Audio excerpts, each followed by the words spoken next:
பிரண்டையோட தோலெல்லாம் நல்லா சீவிடணும். அப்போ தான் வந்து நமக்கு பிக்காது. இல்லைன்னா வந்து தொண்டையில் பிக்கும். வெள்ளை உளுந்து போட்டு நல்லா வறுக்கணும். நீங்கள் எல்லாமே வறுக்கிறதுக்கு வந்து தேங்காய் யூஸ் பண்ணால் நல்லா டேஸ்ட்டாக இருக்கும். அப்புறம் தேங்காய் போட்டு அது செய்யணும்.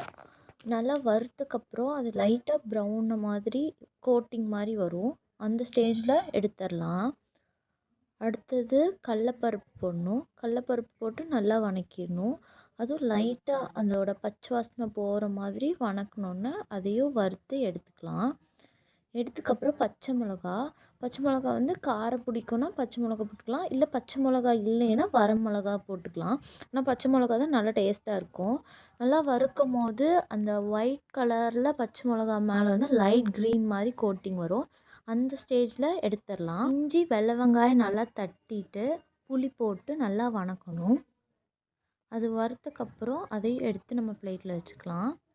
அடுத்தது இப்போ துருவின தேங்காய் போட்டு நல்லா வதக்கிக்கணும். தேங்காய் நல்லா வதக்கினதுக்கப்புறம் நம்ம திருப்பி பிளேட்டில் எடுத்து வச்சிடலாம். எடுத்து வச்சுட்டு மறுபடியும் கோகோனட் ஆயில் போட்டு பிரண்டை எடுத்து நல்லா வதக்கிக்கணும். கொஞ்சம் நல்லாவே வறுக்கணும். இப்போ வதக்குனோன்னே வந்துட்டு அது கலர் சேஞ்ச் ஆகிற மாதிரி தெரியும் லைட்டாக. அதுக்கப்புறம் வறுத்ததுக்கப்புறம் நம்ம எல்லாத்தையும் எடுத்து மிக்ஸி ஜாரில் போட்டுக்கலாம். ஃபஸ்ட்டு இந்த எல்லா பொருளும் கரெக்டாக எடுத்து வச்சோன்னே நம்ம உப்பு போட்டுடணும். தேவையான அளவு உப்பு போட்டுக்கோங்க. உப்பு போட்டுட்டு மிக்ஸி ஜாரில் போட்டுடணும். போட்டு நல்லா அரைச்சிக்கிட்டு நம்ம இந்த சட்னியை வந்து தாளிக்கலாம் வேணாம். பிரண்டை சட்னி நம்ம ரெடி பண்ணிட்டோம். தாளிக்க வேணாம் அந்த பிரண்டை சட்னி.